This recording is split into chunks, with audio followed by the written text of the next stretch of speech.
What's the pin? For Renee Nicole Good, who was murdered. We have a vice president who's lying about what's happening. We have we're in the middle of a war with Venezuela that we illegally invaded. He's telling the world that international law doesn't matter to him. The only thing that matters to him is his own morality. But the guy is a convicted felon, or he's the worst human being in the world. If we're relying on this guy's morality for the most powerful country in the world, then we're all in a lot of trouble. So this is for her. This is for the people in the United States who are terrorized and scared today. I know I'm one of them. I love this country, and what I'm seeing here happening is not America. It's not. Mark, why do you feel that this platform is still useful to spread a message like this? Listen, I want to pretend like this. I want to be here to celebrate, and I am here to celebrate, and I'm proud to have a Golden Globe nomination. But also, this is not normal anymore, and so I don't know how I could be quiet, and I'm feeling a little sick, so it's hard to BS right now. So, but I can't really. I got to be honest with you. I'm not feeling so great.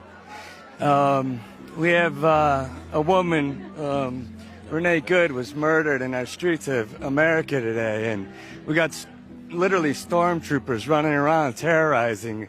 And as much as I love all this, I don't know if I can pretend like this crazy stuff isn't happening. You know, what happened in Minnesota was a straight up murder, in my opinion. And it's awful. You know, this lady was probably trying to go home, and she didn't make it home, and that's really sad. So the whole ICE thing it's a travesty. You know, it's clearly, to me, we're attacking brown people, and I just happen to be brown.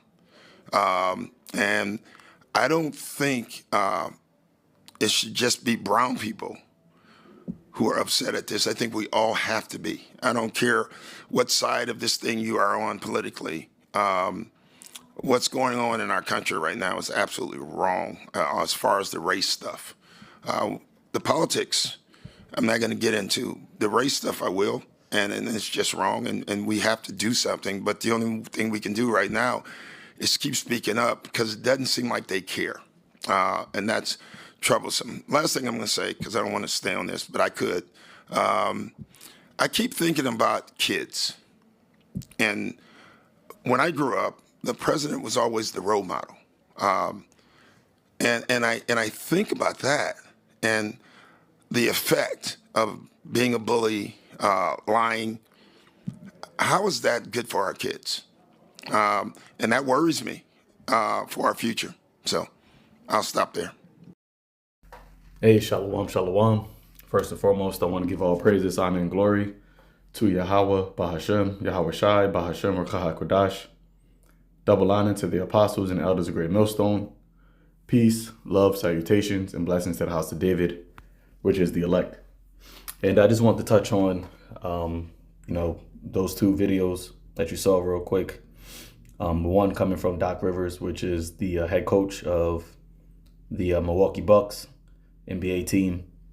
And the other is a actor by the name of Mark Ruffalo at the Golden Globes Awards. I think this past weekend. It might have been yesterday or Saturday. I can't remember. Or I don't know exactly which day. But nonetheless, as you heard, both of them speaking about the, current climate and what is happening in America, all right, when it comes to, the civil unrest, all right, the, martial law, basically, right, the militarization, all right, of the cities, okay, in the name of, cracking down on fraud or, illegal citizens or illegal aliens, living here. But something that the guy Mark said was, interesting, because that is the sentiment that you're seeing happen more and more, or hearing more and more in America, right? That this is not normal, okay? It's not normal, and people cannot pretend anymore that it's normal.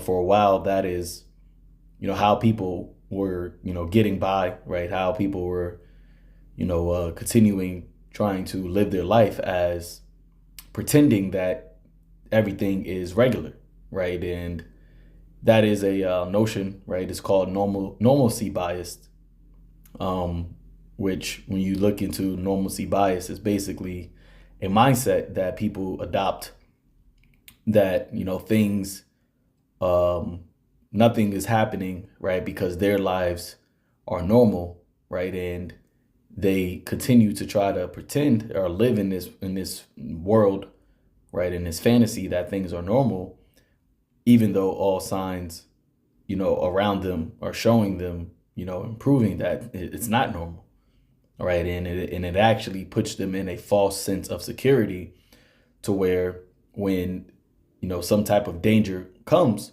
they are not able to escape out of it because they weren't prepared, right? They didn't take heed unto the signs that were there, right? The flashing, red signals that were showing that there was a, danger approaching. Okay, but because in the moment things still may seem normal or, so-called normalized, right? They just thought that it was always going to be like that, right? It was always going to stay normal. Matter of fact, let's just go to Grok. Let's see how Grok says what normalcy bias is. What is normalcy bias? And I pulled this up before in previous videos, but we always got newcomers, individuals that may not have seen the video before. But it says normalcy bias, and I'm not going to read this whole thing, or normalcy bias is a very common cognitive bias in which people underestimate the likelihood or severity of a disaster, crisis, or major negative event, even when there are clear warnings. See? Even when there are clear warnings. And this is what, this guy was basically saying, that he can't ignore it, right, anymore, right? This isn't normal. See? So you go on back, it says, this leads people to downplay threats, delay action, inadequately prepare, or outright ignore danger signals. Okay? And the Lord being, fair, right? The Lord being long suffering, he sends the warnings, right? That's what the prophets are sent for. All right, as the scripture tells you, in the book of Ezekiel chapter 3, verse 17, Son of man, I have made thee a watchman unto the house of Israel. Therefore, hear the word at my mouth and give them warning from me. See, give them warning from me. So the prophets are a clear signal that there is an impending danger, right? That there is, a major negative event, which would be considered what? Bad times, right? Or evil, right? Evil is bad times. So the prophets are clearly sounding the alarm about, bad times that are imminently approaching. And yet you have people that are still trying to downplay the threat, all right? And therefore inadequately preparing, all right, for what is to come when, the Lord is telling, right, especially as it says here, the house of Israel, that the only way that you're going to escape these things is to repent, all right? With the Lord God coming to Babylon, the great America, all right, and the inhabitants of it is, going to be very, very dangerous, right? Lack of a better word. As the scripture says, perilous times are going to come, you see? So we hear this word, we hear the warning, right? And our job is to, give the message, okay? But it is becoming more and more evident that danger is here, right? Evil and only evil is come. And this is why you have even, so-called celebrities, right? Which would be, modern day idols that are expressing concern, right? People that you would expect to be disassociated, with the common problems, right? They are even now being outspoken about it because it's coming upon all the inhabitants, right? And as it says in the book of Jeremiah, the 51st chapter, Salakia, the 50th chapter, verse, let's start at the top. It says, the word of the Lord spake against, Salakia, the word of the Lord spake against Babylon and against the land of the Chaldeans by Jeremiah the prophet. Declare ye among the nations and publish and set up a standard, which is what? This truth. All right. As it says, set up a standard, that is, as it says in NLT, raise a signal flag, right? Raise a signal flag. And what is that signal flag? It is the prophets, right? That are coming in the name of the Lord. All right. Telling them tell everyone that Babylon will fall. See? So it says, set up a standard, publish. And how do we publish? By way of these videos. Okay. We're not, shunning to declare the whole gospel, right? The prophets that are here, as it says, the Lord shall raise up prophets in Babylon. They have a message, and the message is what? War, evil, and of pestilence. So it says, and conceal not, and say, Babylon is taken, Bel is confounded, Merodach is broken in pieces, her idols are confounded, her images are broken in pieces, right? And like I said, these celebrities are modern day idols, and even they are confounded, right? They're confounded, they're confused, they're shattered. And that is why they have to, seeing the current state of America, they are even, in a dismayed state, right? They're even in a disenchanted state, because what you're seeing is, as the guy said, it's not normal. All right. And these are just the beginning of the problems, right? These are the beginning of the negative events. And what is leading up to the real, destruction is just only going to be, more and more confusion, more and more disheartened, the people here, right? In Isaiah chapter 19, verse 2, it says, you start at 1, and the burden of Egypt, behold, and you had the Ayatollah Kahamani said that he basically equated Trump to Pharaoh, right? And I think he also said Nimrod. And what he said is basically you had these proud, arrogant tyrants of old that boasted, right?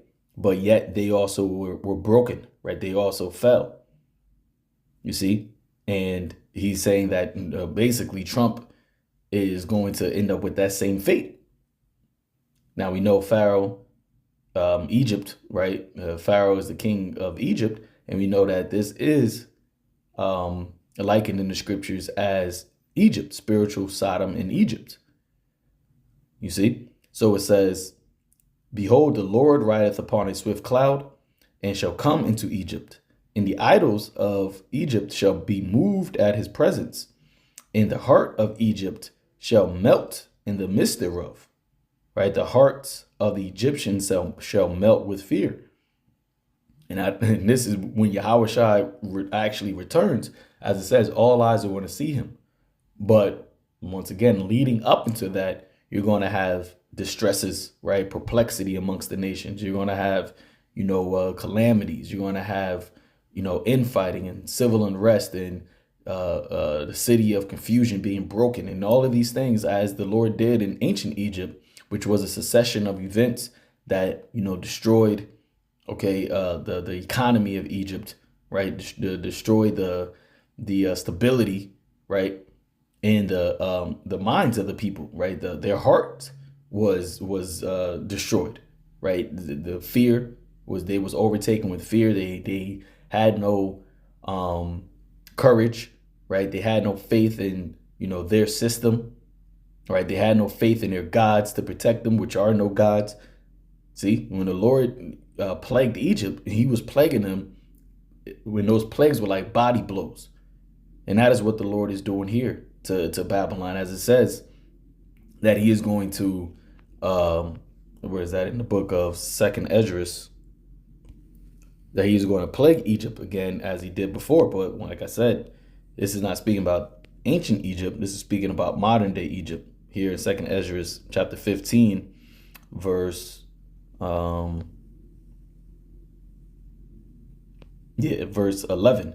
It says, "But I will bring them with a mighty hand and a stretched out arm," which is who? Yahweh, the right hand of the Father, "and smite Egypt with plagues as before, and will destroy all the land thereof." See, so he said he will smite Egypt with plagues as before, and will destroy all the land thereof. Egypt shall mourn. And that is what you had, those two individuals. They're millionaires, they're celebrities, they're idols, right? They're people that don't deal with the everyday problems of commoners, but yet look at look at how society has shifted and how things have become, and they're just, higher paid slaves, okay? They're not elites, see? But as it says in the book of Job, that the hand of every laborer, which that word, or hand of every wicked, which that word wicked is laborer, right, shall come upon thee. So you have, whether you have, slaves or laborers, workers that make a lot of money, or some that make, barely any, they all are disenchanted, right? They all are mourning about the conditions that are happening here. Okay, and once again, these things are just the beginning of sorrows, right? But you can clearly see the sorrows are here. So going back to 12, it says, "And Egypt shall mourn, and the foundation of it shall be smitten with the plague and the punishment that the Most High shall bring upon it." Okay, so we are living in a time of the Lord's visitation upon this place. Okay, and people cannot pretend anymore like everything is fine, right? When all of your senses are telling you, okay, that things are bad and they're only getting worse, your normalcy bias, right, is no longer can serve its purpose. All right, you can no longer have normalcy bias when you are in the calamity, when you are under the wrath, when you are seeing, okay, the problem. You're seeing what we have been warning about. This is why the Lord said that when it cometh to pass, they shall know a prophet has been among them. Because for a while, right, people were able to have that mindset of, y'all been saying this, right? But as we, read in Ezekiel the 12th chapter, the Lord said he's going to cause that proverb to cease, right? He was going to shut the mouths of the scoffers, right? The ones that say that everything continues as it were. The things are not continuing as it were, and that is why it is no longer normal. Verse 2 back in Isaiah 19, "And I will set the Egyptian against the Egyptians, and they shall fight everyone against his brother, and everyone against his neighbor, city against city, and kingdom against kingdom." Right? So that is also a part of what you haven't seen happen, because you got people that are for, right, what the Trump administration is doing with these troops. So not only do you have the insurrection, the citizens against the officers, but you also have the citizens against citizens, right? Every other week or every other day, can't even say every other week, every other day there's a protest, and these protests for whatever, cause or whatever thing that they're trying to stand up for, it always turns violent. All right. Just yesterday, you had a protest, I believe. I can't remember what city it was in, but I think it was for Iran, right? In America, you had people with Iranian flags and they were protesting for Iran. And then you had an individual with a U-Haul truck try to run through them. Now, it doesn't say that anybody got killed or anything like that. But yet, when you see like the aftermath and how the people that were protesting was trying to get at the person and the cops were there and they were trying to like stop them from getting to him, you can see that people are on the edge, right? Actually, they're over the edge. I can't even say they're on the edge. They're over the edge. All right. You had that one individual that was in Minneapolis, the little fat dude, was speaking about how now they're in a dark, they're already in the dark place, and that the people need to, grab kinetic devices, kinetic weapons, and use them against the troops. And this is really what the powers that be, that's what they want, right? This is what we've been saying. Also, they wanted this reaction. Okay, the real action is in the reaction, and they wanted this a reaction. They wanted people to get violent because it now serves the purpose of bringing down the draconian measures, the martial law, which you even had Tim Waltz, right, even use that word and say, oh, don't let them don't let them have a reason to bring in martial law. But that's exactly what is going to happen. Okay. And all of these compounding problems, right? Nonstop, right? Nonstop things that, this Trump administration is doing is all to incite. It's all to, cause this type of commotion and reaction. But at the end of it, right, at the head of it is what the Lord is doing this. As it says, I will make the Egyptians fight against the Egyptians, brother against brother, neighbor against neighbor.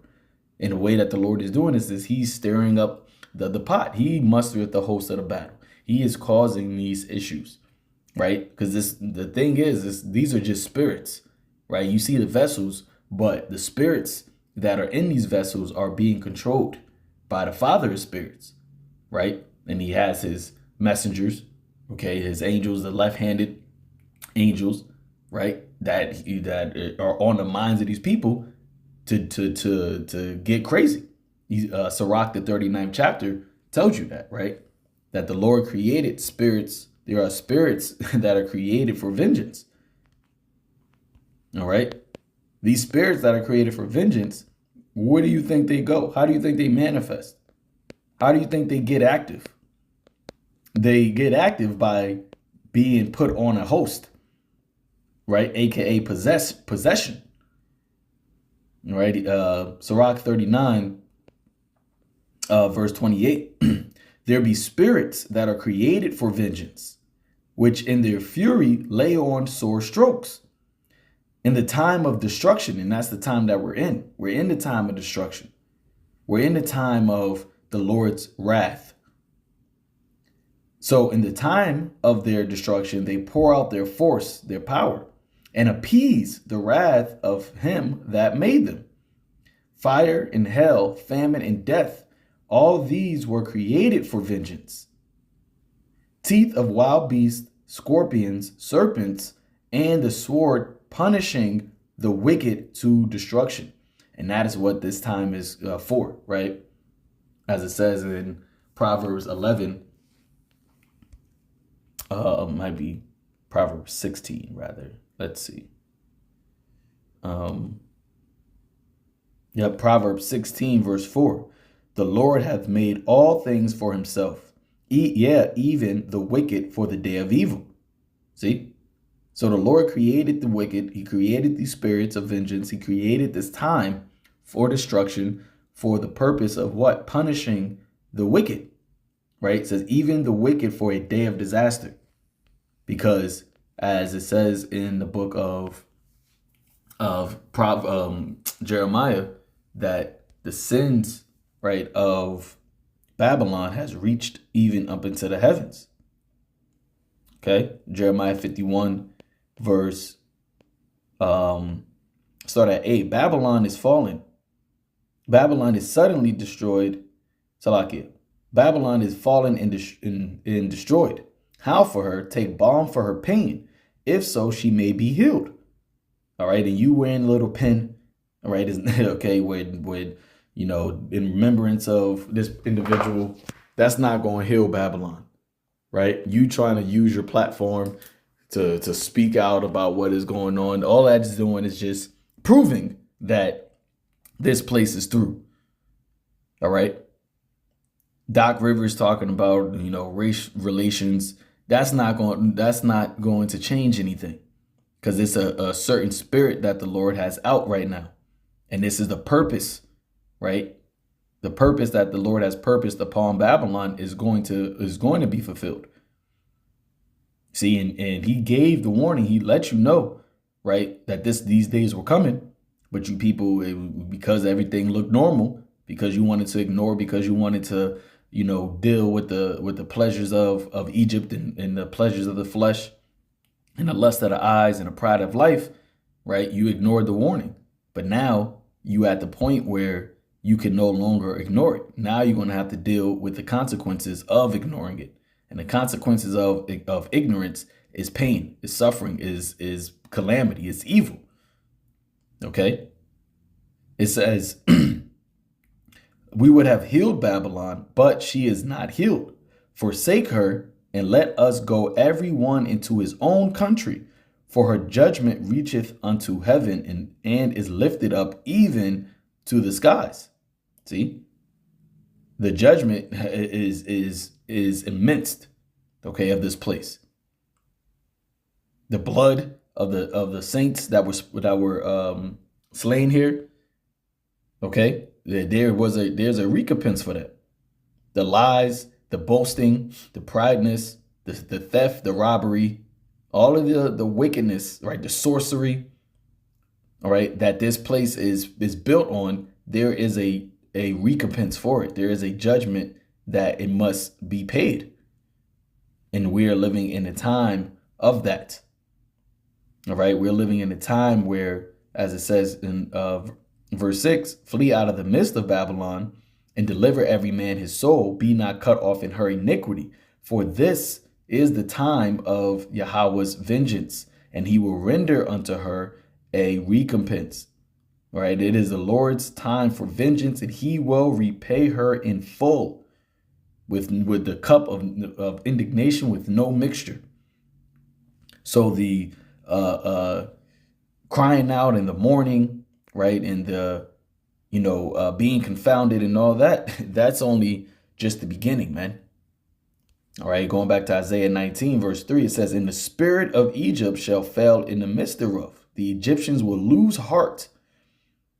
They will lose heart."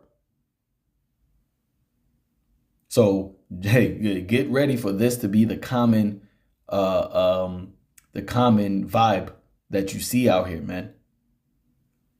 All right, you can't go. You're no longer going to be watching the Golden Globes and these award shows and people in oohing and eyeing and admiration. No, you're going to even have those idols, right? You're even going to have those celebrities, speaking out about the issues and the problems that are happening in the world.